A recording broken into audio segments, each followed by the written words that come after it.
Nem todas as estradas te levam de volta para casa. A creepypasta de hoje mostra que até a morte pode esquecer de algumas pessoas. Oi, eu sou a Cami do Além e aqui a gente fala de creepypastas e mundo do terror. Então, se você gosta desse tipo de conteúdo, me segue para mais e não esquece de deixar o seu like e se inscrever no canal. Então, bora pra história.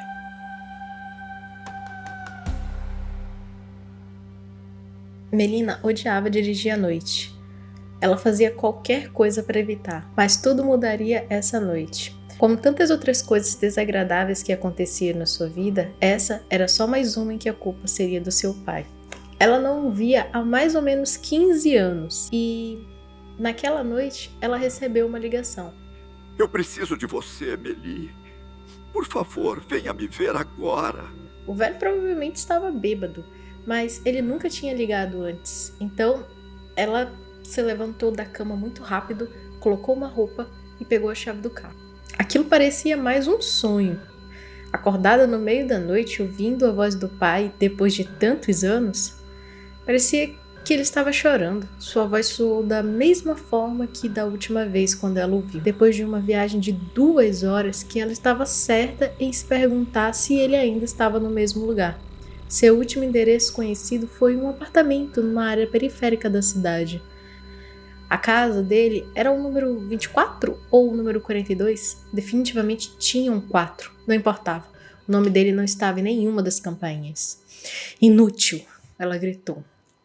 Ele tinha ligado para ela à noite, quase exigindo que ela fosse o vê-lo, sem dizer ao menos a razão pelo telefone.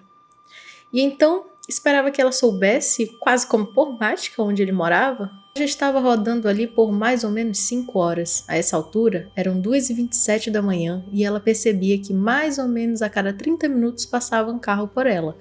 E para piorar, desde que havia perdido o retorno que a levaria de volta para casa, ela percebeu que também estava sem sinal no celular. Ou seja, aquela noite estava indo de mal a pior.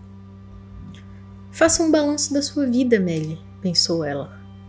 Você tem mais de 30 anos, você odeia seu trabalho, você e sua mãe não se dão bem, você não viu ou falou com seu pai mais da metade da sua vida, você não tem tempo para seus amigos ou para um relacionamento, graças ao seu trabalho que você odeia, e agora aqui está você, presa em uma estrada onde você nunca esteve antes, à noite, e você não pode nem verificar o Google Maps.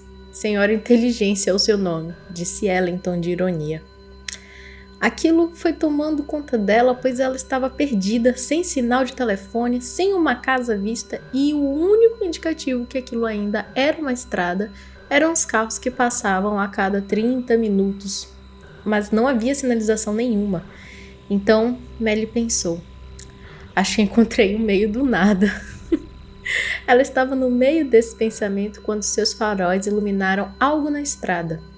Um sinal quadrado de madeira, obviamente feito por alguém e não pelo governo. Este não era um sinal de gás, comida ou hospedagem, ou um marcador de quilômetro. Este parecia um tipo de sinal de publicidade, como um negócio privado estava perto. Ela diminuiu a velocidade para lê-lo. Casa de estrada da vovó Royce. Venha passar a noite na casa da vovó. Ela cuidará bem de você. Quarto, alimentação, preços baixos. Próxima saída. Seu coração acelerou. Ela certamente não estava interessada em passar a noite na casa da vovó Rice. Mas todas as empresas têm um telefone. No mínimo ela teria um mapa, ou saberia o caminho de volta para a estrada principal. Ela decidiu que pararia por ali. Ela quase perdeu a curva. A casa da vovó Royce ficava nos fundos de uma longa estrada de terra. A pequena casa ficava à sua frente. Tinha 2 andares e parecia ter de 8 a 10 cômodos. Grande para uma casa, mas pequena para qualquer coisa que anunciasse hospedagem. Ela se aproximou e procurou uma placa de vaga. Nada. Não que a placa não estivesse acesa. Não havia placa. A luz da varanda estava acesa e a frente do prédio estava iluminada por faróis. Nenhuma placa de qualquer tipo.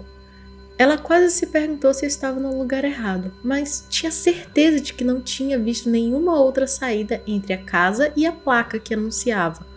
A essa altura, ela não ficaria surpresa se encontrasse a casa vazia também. Mas a luz estava acesa e aquela deveria ser uma casa de beira de estrada.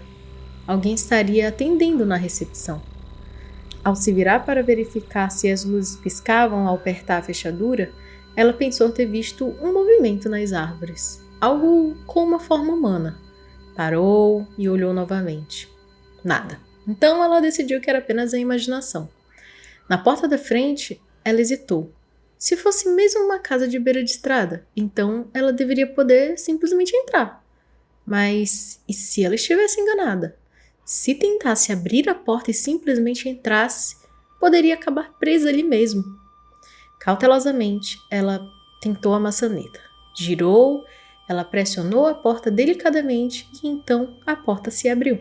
O alívio a inundou ao ver que estava em um saguão pequeno, mas decorado com bom gosto, e obviamente havia sido reaproveitado como área de admissão. Uma escrivaninha pitoresca com um livro de visitas autêntico havia sido colocado no canto direito de algumas cadeiras, juntamente com revistas sobre uma mesa.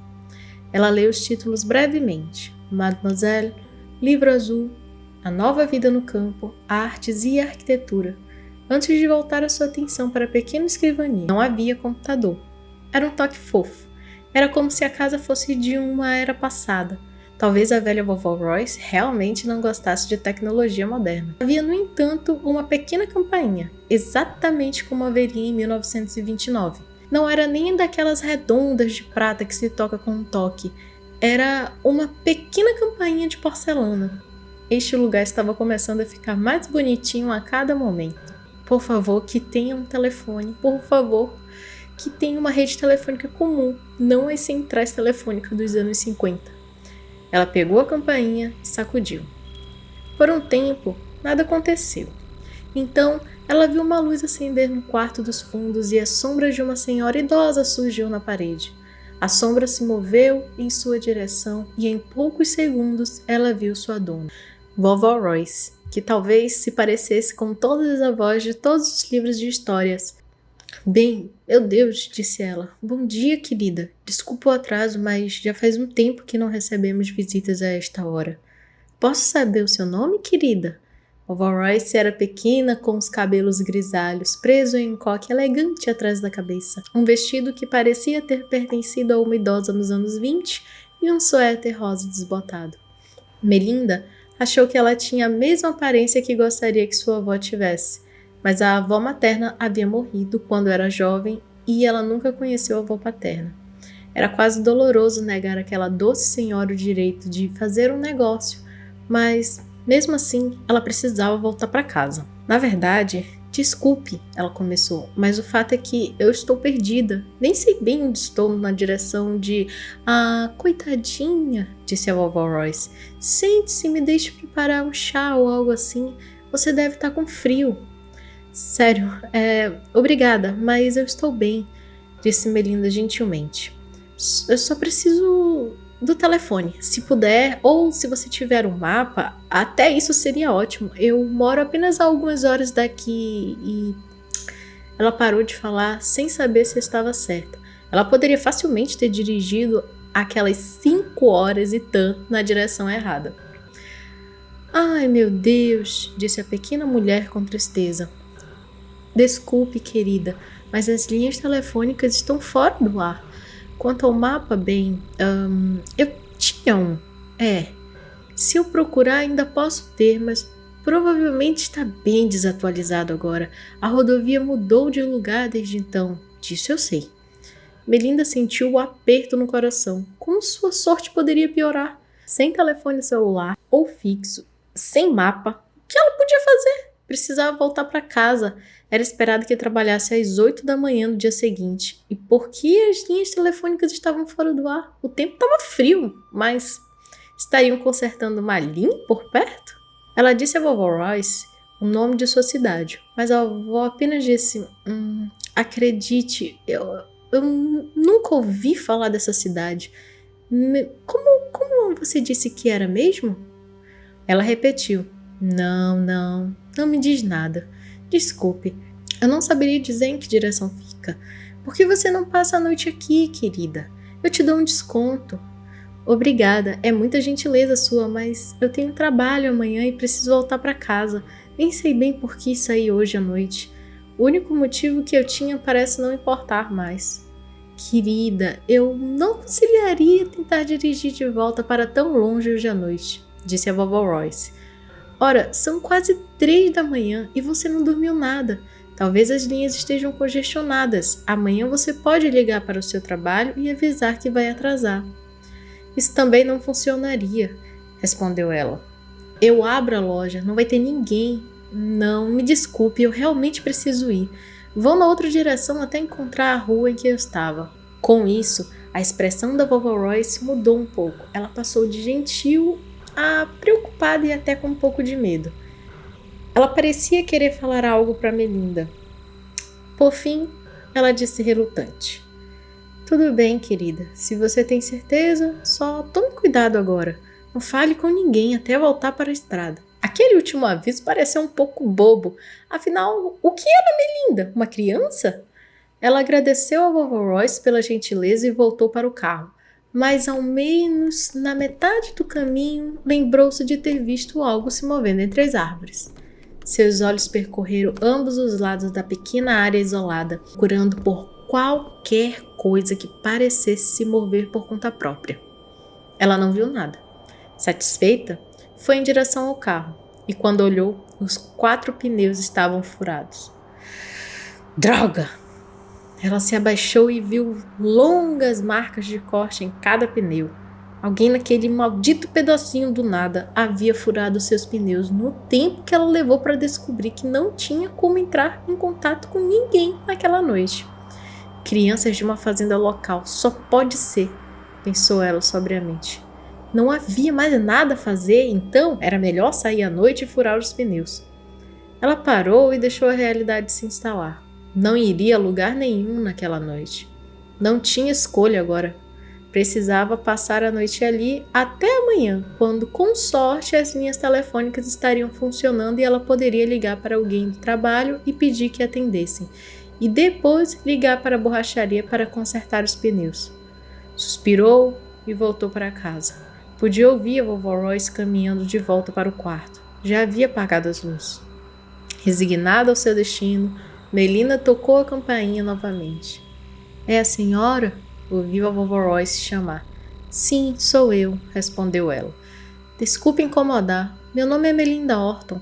Desculpe por não ter mencionado isso antes. Acho que vou alugar um quarto para passar a noite, se a oferta ainda estiver válida.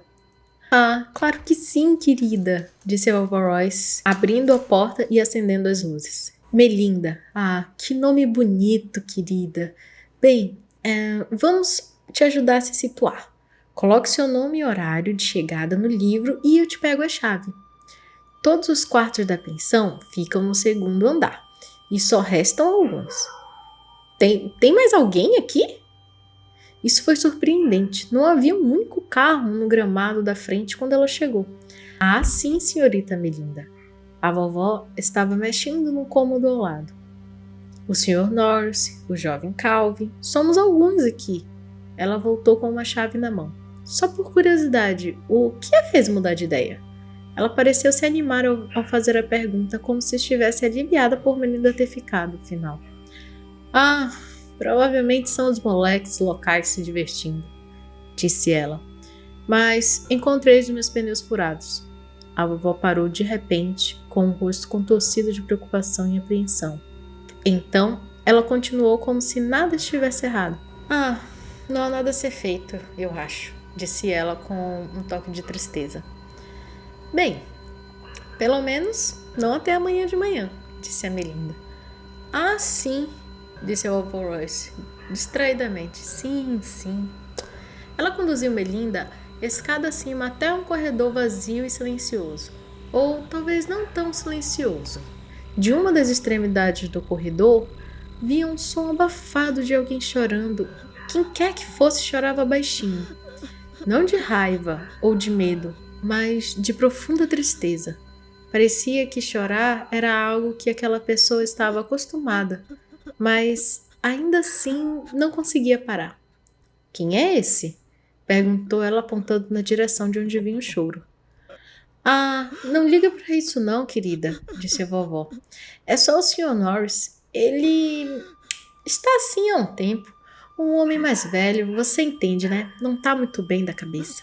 Ah, entendo, respondeu Melinda, mas se perguntou em particular como um homem velho e desatualizado acabaria em uma casa de beira de estrada. Ele tá aqui há muito tempo? Um tempo, eu diria. Não me lembro exatamente quanto tempo.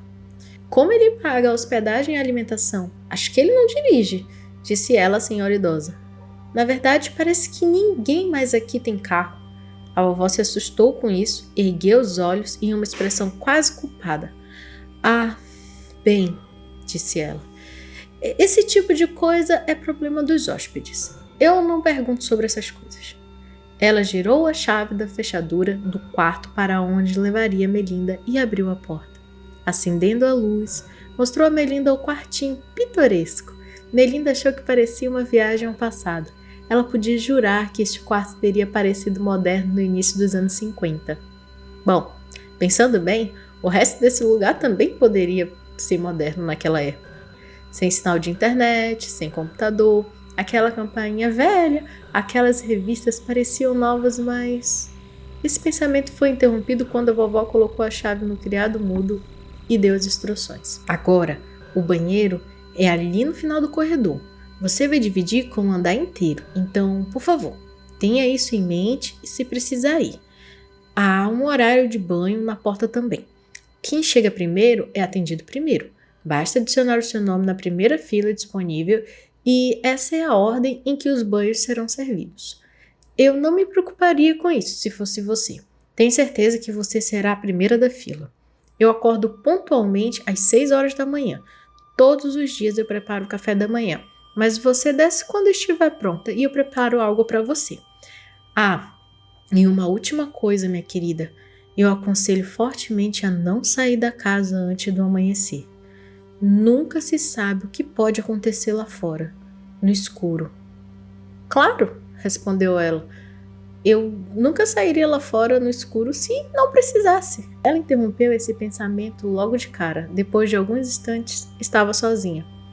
Sozinha. Sem nada para vestir para dormir, sem nada para tomar banho, escovar os dentes ou pentear o cabelo pela manhã. Sentou-se na cama e olhou pela janela que dava para frente. Seu carro ainda estava lá, onde ela havia deixado. A única coisa em quilômetros que parecia fazer parte do seu mundo. Um peso de papel bem caro até conseguir alguém para arrumar, pensou ela. Apesar do ambiente aconchegante do quarto, ela não queria se levantar e apagar a luz. De alguma forma, a ideia de dormir naquele quartinho retrógrado parecia impensável. Então, em vez disso, ela continuou sentada olhando pela janela. Uma figura vestida de preto se destacou das sombras das árvores e foi até o carro dela. Que diabos? Ela pulou e correu para a janela. A figura era alta e parecia estar usando uma capa preta. Ela viu o braço dele se estender. Em sua mão havia uma adaga longa e dentada. Arrastou a adaga pela lateral do carro, deixando um longo corte na pintura e no metal. Ei! Ela gritou. A figura continuou arrastando a adaga. Ela estendeu a mão para a janela. Ela procurou por uma fechadura, mas não conseguiu ver nenhuma. Ei!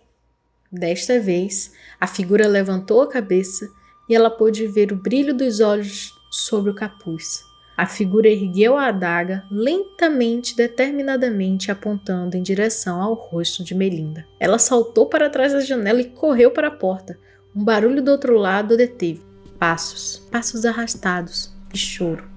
O som de uma pessoa para quem a tristeza profunda e saudosa é um modo de vida. Sr. Norris, ela esperou. De alguma forma, sentiu que deveria deixar o velho passar antes dela abrir a porta. Ouviu outros passos, estes muito mais rápidos e leves, subindo a escada e parando perto da porta do quarto. Pare com isso, sibilou a vovó Royce. Volte para o seu quarto agora mesmo. Você sabe que não. Ela ainda não pode te ver. E tomara que não precise. Agora, volta pra lá. Que diabos? Como aquela doce velhinha podia falar daquele jeito com um outro ser humano? Ainda mais com um velho com a mente confusa. Ela quase abriu a porta naquele momento, mas de alguma forma sua mão parou e esperou até que o homem, arrastando um dos pés e chorando, voltasse para o quarto. Mas agora ela estava determinada a descobrir o que estava acontecendo. O punk lá fora, fantasiado de Halloween, arrebentando seu carro, seguindo pela vovó, gritando como um pobre homem, fez pensar que nem tudo estava certo naquele local. Ela voltou para a área da recepção, que estava completamente às escuras, exceto pelo luar e pela luz da varanda que entrava pela janela. Havia, no entanto, uma luz acesa perto da sala dos fundos, de onde a vovó Royce havia saído antes. Melinda parou para olhar pela janela da frente.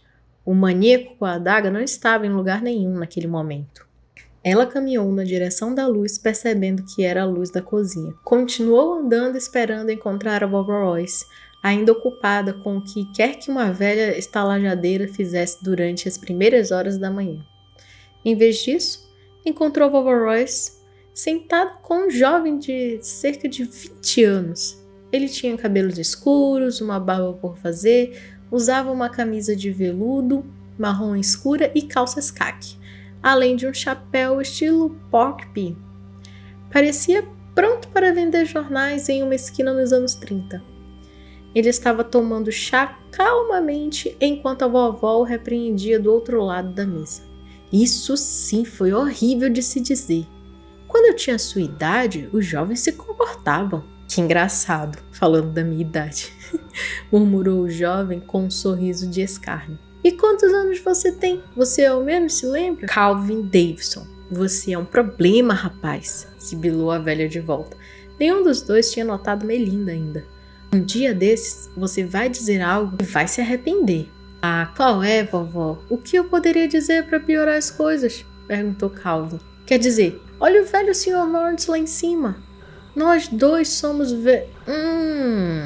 Olá, senhorita. Eu não sabia que tínhamos mais alguém aqui.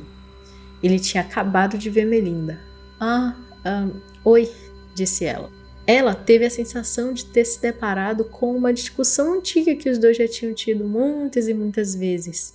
E isso não a preocupava. Seu medo e raiva foram esquecidos por um momento. Calvin estava falando com a vovó como uma criança mal-humorada, mas algo no que eles estavam dizendo parecia errado. Posso te ajudar, Melinda? Perguntou a vovó Royce. Há algo errado com seu quarto? Isso a trouxe de volta à realidade. Não, o quarto está ótimo, mas nada mais está. Quer dizer, por que diabos você tem uma hospedagem aqui onde parece que ninguém nunca para? Por que os quartos estão cheios, mas só tem o meu carro lá fora? Por que eu ouvi você falando com o Sr. Norris como se ele fosse um cachorro? E por que você quer ter certeza de que eu não o veja? Ela não prosseguiu antes que Calvin interrompesse. Meu Deus, ela nem tá aqui há uma noite e já consegue ver. Por que a senhora deixou ela entrar, vovó? Por que a senhora não tranca a porta? Droga, se eu pudesse tirar aquela placa, você acha que eu já não teria feito? Bom, ela decidiu ignorar o Calvin e continuou. E além disso, tem alguém lá fora. Ele é um maluco que furou meus pneus e está lá fora bagunçando meu carro desde então. E a gente nem pode chamar a polícia. Vai me dizer que nunca teve vândalos aqui antes? Houve uma longa pausa na sala. Nem a vovó, nem o Calvin pareciam dispostos a quebrá-lo. Calvin coçou o pescoço e pela primeira vez Melinda notou um corte vermelho em seu pescoço, meio escondido pelo colarinho. Parecia uma cicatriz muito recente ou um ferimento ligeiramente cicatrizado. Escute, senhorita. Eu não sei seu nome, disse ele, finalmente. Melinda, disse ela. Melinda, repetiu ele. Melinda, acho que você deveria se sentar. Preciso lhe contar uma coisa que pode achar preocupante. Ele tomou um gole de chá e suspirou. Então olhou diretamente nos olhos dela e disse: a razão pela qual eu não tenho carro é que quando eu cheguei aqui, ninguém da minha idade, ninguém na minha área de atuação teria um carro. Teria parecido um sonho impossível. Do que você está falando? Perguntou ela, hesitante. Eu trabalhava em uma fábrica têxtil, disse ele. A fábrica já estava fechada quando cheguei aqui. A maioria dos negócios já estava. Então comecei por conta própria. Um andarilho procurando qualquer trabalho que pudesse encontrar. E parei aqui, para sempre. Os negócios estavam fechados? Não entendo, disse Melinda. Estamos passando por um momento difícil agora, mas a maioria dos negócios continua aberta. Não naquela época. Não estava não, disse Calvin, tristemente. Cheguei aqui em 1929. Melinda piscou. Algo havia explodido atrás de seus olhos. Este lugar era novo na época, disse a vovó Royce. Meu marido e eu tínhamos acabado de inaugurar, e o jovem Sr. Calvin era um rapazinho simpático de 16 anos. Eu me ofereci para contratá-lo como ajudante, apesar das objeções do meu marido. Bem, meu marido era um homem bem intencionado, mas sabia como economizar. Um ano depois de contratar o Calvin, o Sr. Royce morreu. O Calvin e eu estamos aqui desde então. E a cada poucos anos, mais ou menos, alguém se junta a nós. A senhorita Tyler foi a primeira. Ela era uma mulher de má reputação. Correu para cá, grávida e com medo de que um homem que comandava seu negócio em Nova York a encontrasse e a matasse. Bom, ela e aquele bebê. Ele parou de falar parecendo à beira das lágrimas. E então, disse a vovó, teve o Sr. Stent. Ele era um pastor viajante. Ele não viaja mais. O Sr. Norris chegou aqui em 1969, disse Calvin. A história dele é provavelmente a pior. Ele era um assaltante de banco, entende? Carregava uma pistola e não gostou de saber há quanto tempo estávamos aqui. Ele fez uma pausa, levantou-se e foi até a janela da cozinha. Ele tentou sair sozinho, entende? Ele não é o primeiro a tentar. Fui eu, na verdade. Eu avisei para não tentar, mas ele não me ouviu. Mas quando ele saiu e o encontrou, Calvin, sibilou a vovó. Nós não falamos sobre isso. Ela precisa saber. Não adianta descobrir aos poucos. Ainda há uma chance para ela, disse a vovó num sussurro teatral. Tudo que ela precisa fazer é esperar até o amanhecer. Ela não vai esperar até o amanhecer, disse Calvin com certo remorso na voz. Ninguém nunca espera até de manhã. O fato dela ter vindo até aqui é prova suficiente. Além disso, de que isso realmente lhe serviria? O carro dela é inútil. Não temos telefones. Não havia telefone quando este lugar explodiu e nunca haverá telefone aqui. Você sabe disso. Certo, pessoal? Parem, gritou Melinda. Chega! Agora vocês não podem me manter prisioneira aqui. E eu não tenho intenção de ficar aqui mais tempo. Só aquele maníaco com a faca lá fora tá me impedindo de correr pela rua agora mesmo. Agora eu preciso saber o que realmente está acontecendo aqui. Eu preciso saber agora. Nós estamos tentando te contar. A vovó pode não querer que você saiba de tudo, mas você precisa saber, porque você não vai sair. Não estamos tentando te manter aqui prisioneira. Eu nem me importo se você sair correndo por aquela porta, mas você nunca mais vai sair desta casa depois disso. Ora, eu nem vou... Escute, criança, disse a vovó, levantando-se do seu lugar à mesa. Escute, por favor. Nenhum de nós quer lhe fazer mal, minha querida. Nem mesmo o Sr. Norris. Ele não pode fazer mais nada e sabe disso. É por isso que está lá em cima chorando o tempo todo. Mas estamos presos aqui. Todos nós. Eu esperava que houvesse uma chance de você correr amanhã de manhã. Mas Calvin está certo. De qualquer forma, não há garantia que você estará segura de manhã. O quê? Que diabos?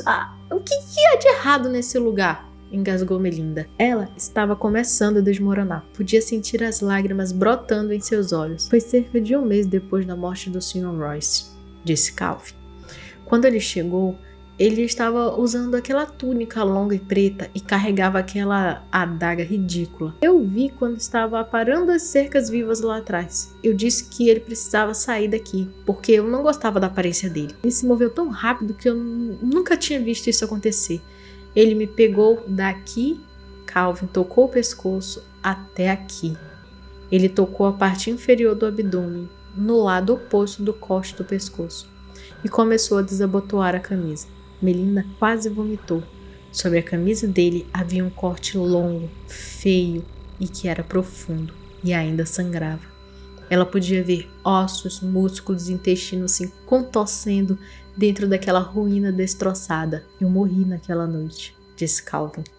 Mas aí eu não fiz mais isso. A próxima coisa que eu soube foi que estava sendo arrastado para dentro da casa pela vovó. E quando acordei, quase a matei de susto.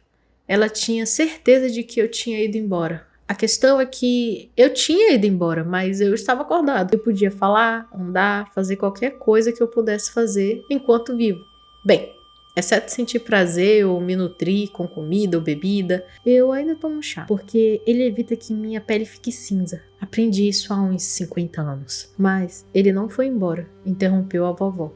Eu saí para lidar com ele carregando meu machado. Ele pegou meu machado e enterrou nas minhas costas.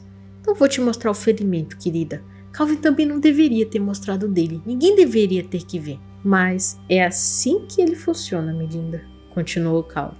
Ele tem aquela faca, mas se você tentar usar uma arma contra ele, ele simplesmente a pega e atira contra você. Você nunca tem chance. Ele usará qualquer arma que você tentar usar para acabar com você.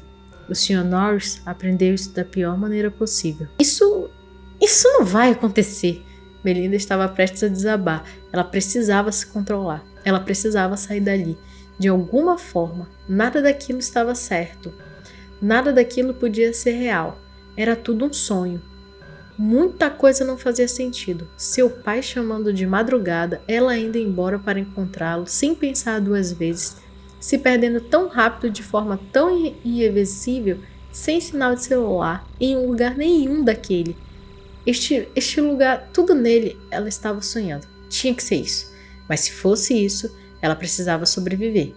Ela se virou e correu para as escadas. Sua bolsa ainda estava no quarto, mas ela ia pegá-la e ir embora. Já estava farta. Vozes protestando começaram a balbuciar atrás dela. Ela não se importava nem um pouco. O Sr. Norris estava esperando no topo da escada. Ao contrário da descrição que a vovó Royce fazia dele, ele não era velho. Não tinha mais do que uns 40 anos. Mas ela entendeu instantaneamente o que queria dizer com "nem tudo está lá". A metade superior da cabeça do Sr. Norris parecia normal, como a de um homem razoavelmente atraente, com cabelos escuros salpicados de fios grisalhos. Seus olhos, de um verde claro, estavam úmidos de lágrimas frescas. A metade inferior do rosto era uma ruína de fragmentos de ossos, músculos, retalhados e sangue. Tanto sangue! Seu lado esquerdo estava igualmente destruído. Seu braço pendia de alguns fios e músculos pendentes. Seu quadril era uma confusão de ossos e sangue, tanto quanto seu rosto. Ele mantinha a única mão boa no corrimão, enquanto se arrastava em direção a ela. Atrás dele estava uma jovem de sutiã e calcinha. Seu estômago estava aberto e olhando para fora do ferimento com um olho brilhante e indiligentes estavam os restos mutilados de um bebê. Melina se virou e correu para a porta da frente. Calvin correu até ela, colocando as mãos geladas sobre a dela. "Eles não vão te machucar", disse ele rapidamente. "Mas ele vai. Se você sair por um instante sequer, ele vai te matar e vai doer e vai continuar doendo para sempre. Depois de um tempo, você aprende a lidar com a dor, mas ela nunca vai embora." Soluçando, ela fez a pergunta que tinha medo de fazer desde que chegara ali. "Quem é ele?" "Não sabemos", disse a vovó. "Ele só veio aqui e não quer ir embora. Ele gosta de nos observar e fazer as coisas para nos incitar a sair de novo. Assim que alguém faz isso, ele os machuca ainda mais. Mas não importa quantas vezes ele nos mate, nós não morremos. Acredite, todos nós gostaríamos de poder." Melinda já estava farta disso. Ela empurrou Calvin para longe e abriu a porta. Ele estava parado na varanda. A adaga estava estendida à sua frente, bem na altura do rosto.